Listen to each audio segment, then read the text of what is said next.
This is Ethan Newton, assistant baseball coach at the University of Hartford, and I'm here today with Figure It Out Baseball, continuing a series of videos, stepping away from the field. Obviously, we're here in the office talking about the mental side of this game and what it's like to have a professional approach to this game.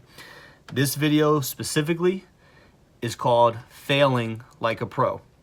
Now, when you first hear that, it might kind of seem like those are opposing ideas, or like it's kind of an oxymoron, because you think of well, professional, that's the highest level, that's the best guy. They have success consistently, and what is it to fail like a pro? Pros, I think sometimes people have this idea of pros failing very little, especially in our sport. Pros fail a lot. The reason that they are where they are is because they failed and learned from it. But then even the nature of baseball, we hear it all the time. If you fail 7 out of 10 times, you're a Hall of Famer. We understand that this is a game of failure. So I want to talk today about what it means to actually fail like a pro. So what is your presence like when you're not having success out on the diamond? Do you handle failure well? It's a tricky topic because...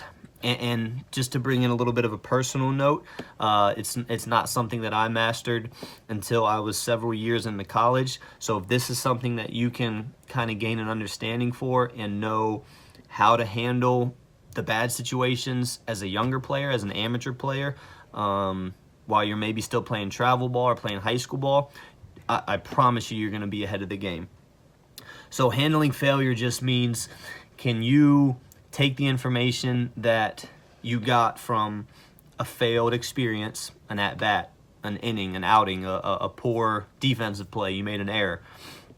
Can you take that information and not let it completely ruin your day, and use the information from that unfortunate outing or at-bat or whatever the case might be, and use it to improve the next time that you're in that situation, the next time that you face that pitcher, the next time you're in an 0-2 count, the next time you get that backhand ground ball that's deep in the hole, the next time you face that power-hitting righty as a pitcher.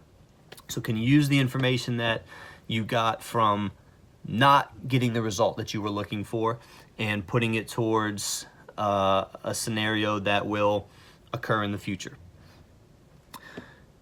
Emotion is important in our game. It is important to play this game with emotion, but there's good emotion and then there's negative emotion. There's emotion when we succeed, that it's great to see guys that are fiery competitors, but there's also a certain type of emotion that players need to understand that they should show when they don't do well. I think any coach would tell you that you'd rather have the guy that you need to kind of pull the reins on a little bit, as opposed to the guy that you feel like you're always trying to nudge and get going and push him and trying to get his motor going. That guy's tough. The guy that we need to kind of like pull back a little bit, they're challenges, but those guys are good to work with. So it is good to have some sort of emotion. But what does that mean when it comes to failure? One of my weaknesses as a player was when I didn't do well, if I got out, if I struck out or just got out in an at-bat. I wanted everybody in the stadium, especially if I had, there was coaches or recruiters watching or scouts watching, or even back in high school days when my friends were at the game. If there's people in the stands, I wanted them to know, man, I'm better than that pitcher. I should have got a hit off of him. He shouldn't have struck me out. So I wanted them to know that that's how I felt. But you don't do that through throwing your helmet, through yelling obscenities, through throwing a bat, or that's not the way to go about it. The way to go about it is being not happy about it, but how do you use it? So when you go into your next at bat, prove it the next at bat. The event that just took place, the inning that just took place, or the at bat, or the error in the field, that play's done with. You can't let people know that you're upset about that by making a fool of yourself just to let them know that, hey, this guy, he thought that he should have made that play. We all think that we're going to have success when we, suit up each day and we hope that we're going to make each play and have good at-bats. But when you don't, how do you take that into the next event that's inevitably going to come up, whether it's an at-bat or another ball that's hit right at you, or your next inning out on the mound? and how do you have success that time out? So it's having emotion is not making a fool of yourself and letting everybody know that you're upset. But it's also not necessarily just shutting down and remaining quiet. If you're upset about something, you feel like you should have had a better result than what you had, sure, you can be upset and, kind of get yourself in a place where you're ready for that next at bat, or you're ready for that next inning, or to face that hitter again.